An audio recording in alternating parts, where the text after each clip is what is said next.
عبد الرحمن waxaan rabaa horta cabdiraxmaan cabdishakuur maya kama hadlayno cabdiraxmaan cabdishakuur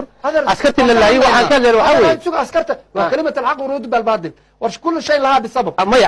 askarta dawladda ee la laayay waxaan ka leeyahay askarigu maleeyahay sabab uu dhinto ilaahay xataa uu ku ismo ajal walba soo inay magac leedahay maaha oo qof ma sababsado muuri maanta way iska dhintay tii u dhintay nimankii hadda ku dhintay Allah u naxariistay dadkii ku dhintay labadii wiil oo isla dhalato ilmo yaasiin ah oo lagu dilay qaraxii hadda oo galeen al-shabaabku soo niman gacan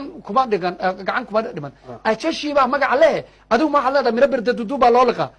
iisug marka waad qaldantay aan ku saxay maya laakiin cabdiraxmaan cabdishakuur in laga hortago dhibaatada soo socota cabdiraxmaan cabdishakuur horta number 1 dawladdii la doortay ayuu ku qadimaysay dhab yiri legacy-gii aan hadda kaaga sheekaynayo oo maxamed axmed al-cuthmaan iyo ninka la yiraahdo tigreegu waxay rabaan nimankii new police qaar ka haray iyo nimanka la yiraahdo politically Umar Abdulrashiid iyo Cabdiraxmaan Cabdishakuur iyo ninka la yiraahdo raggaas oo dhan u jeedo oo aad u jeedo United Emirates Arab iyo tigreega iyo ku ugaarsada waxay rabaan raggaasu in aan Soomaaliya ay settle noqon Abi Ahmedna uu settle noqon oo ayaga oo rabaa faa'iidadooda og Soomaalidu how creative ah askarta la laayay way waxa aan rabnaa inaan ku hadalno 1 milyan baa lagu qabtay aeroboortka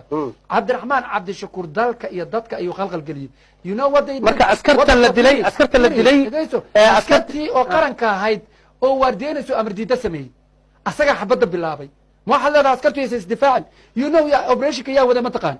John oo in adeer Saadiq oo in adeerkiisa oo asaga haday dhaliyo isku xigaan baa u waday oo bariyayo waliba bariyo please ma batay kara waxaadan ogeyn adara sheegin askarta soo lama dhihi karin guriyihiina ku laabta marka nin raba inuu asagu inta dadka dilo xaalad abuur sameeyo oo asagu amar diida sameeyo 1 minute ku amar diida ma ku sameyn kartaa taxta amarka Kenya adigu hadda amar ma sameyn kartaa shantii gashay maanta ito waxa aynu ka hadlaynaa waxa weeye adiga waxaad ka dhawaadsay waxaynu ka hadlaynaa iska ilaa wixii hore khudbadii uu ku xigeenkiisu Kamaal Guutaale uu shalay maayna daraad uu madaxweynaha u jeediyay ma taqaanaa si toos uu caayay waa head of state huurkiyaata ma lahaay karaa tii uu Xasan Sheekh Maxamuud hadda shirkii ugu dambeeyay 5 days ago uu dhalinyarada kula hadlayay kaca madaxweynahan idin joojin karin waxaan idin guriga dhiiqaa mudul dhiiqaa mugaad ku jirto dhiiqada waa inaad martaa haddii kale ma gaaraysid kaca dagaalama adeer waxa weeye dadkani waa askarta la laayay caloosha shaqaystayaal ah oo dalkiya dadka in laga qabto ah warfiqi 91kii buu leeyahay waxa aynu ka hadlaynaa waxa weeye aniga fiqahay gula meeraysanin waxaad cabdishakuur hadda wuxuu yiri guriyihii 7 askarta la dilay baan ilaahay hadda ku taaganahay war askarta la dilay ninkaan ka amar qaadanayeen ayagana xabada bilaabeen askarta dawladeed ma ahayn askartii dawladeed oo waardiyeynaysa asagii oo waardiyeynayay lama dhihi karin miya askarta xarumihi adkiimatay adeer da shicib baa tahay adeer hadday xabadu bilaabato if there's hadda haddii fiiri mar haddee xabadan faraha ka baxdo there's nothing hadal waa dhammaaday ilaa operationka la soo afjaro operationkii nimankii markii loo tago la rabay in lala hadlo Cabdiraxmaan Cabdishakuur hadda bas waayahay aynu hadday ahayd hadda 27 sano guriyihii la haystay waa xalaal buu yiri haddeer bay ahayd beedka isagaa soo sheergareeyay inuuna sax ahayn baan haynaa beedka isagaa soo sheergareeyay inuuna sax ahayn buu noo sheegay beedka ma waxaan sax ahayn facebooka wixii lagu soo qoro ma xukmi karo waayo ma waxaan sax ahayn annaga nin martin noo ah maxamed cabdullaahi farmaajo martin noo ah maxamed cabdullaahi oo waa beri ku dhashay asaguna uu beledweyne beergadid baadiyeeda uu ku dhashay inuu yiraahdo nin foran oo martin noo ah maxamed cabdullaahi farmaajo madaxweynaha waddanka ma saxba adeer waad qaldan tahay role model qadal baad la socotaay waxa weeye dad fiican ku dayo siyaasiyiinta day Xasan Sheekh Maxamuud inta ku dayan lahayd Sheekh Shariif ku dayo Sheekh Shariif yiri 2002 alifkii baa laga qaaday asagoo meel qodba ka jeedinaya siyaasiyiinta iyo dadka ku dayanaya iyaga u taala laakiin waxaan rabaa nin yar baa tahay mustaqbalka waddanka tahay future-ka waddanka tahay waxaan rabaa role modelkaagu inuu noqdo anigu yaan ku daydaa anigu yam baan ku daydaa anigu waxaan ku daydaa ahaf rag baan soo hordhigaa ma fahamti xaaji afqalooc yaan soo hordhigaa waxaan aad u jeedo rag baan uga dayanaya ma fahamti adiga waxaan rabaa inaad role model fiican samaysato Sheekh Shariif oo waliga iyo Allaha marka waxaad leedahay waxaan ku daydaa fiiri Cabdiqaasim Salaad oo provocation wada oo dadka cunay miyaad aragtay Sheekh Shariif oo dadka cunay miyaad aragtay asagoo siyaasadda Soomaaliya xumaan iyo sabaan ba Xasan Sheekh Maxamuud iyo farmaajo haba yaraatay asagoo wax way ka hadla miyaad aragtay haddaba waxaan kuu sheegayaa siyaasaddu waxay leedahay 13 bilood ka bacdi markuu soo noqday xasan sheekh maxamuud waxaa la siiyey legitimacy waxa weeye mushaar uu qaato ma dhaco una baarlamaanka uu ku noqdo waxa la siiyey protection waxa u tagay ra'iisul wasaarihii waxa loo keenay madaxweynihii waxa lagu soo dhaweeyey the highest halka asagu 4 sano markuu haystay markii sheekh shariif iyo farmaajo ay tageen wax walba uu ka xiray soo dhawayntooda la waxay cabdiraxmaan cabshakuur maalinta waxa weeye hadda uu soo noqonayay soo dhawayntiisa banaanbaxyo baa lagu soo dhaweeyey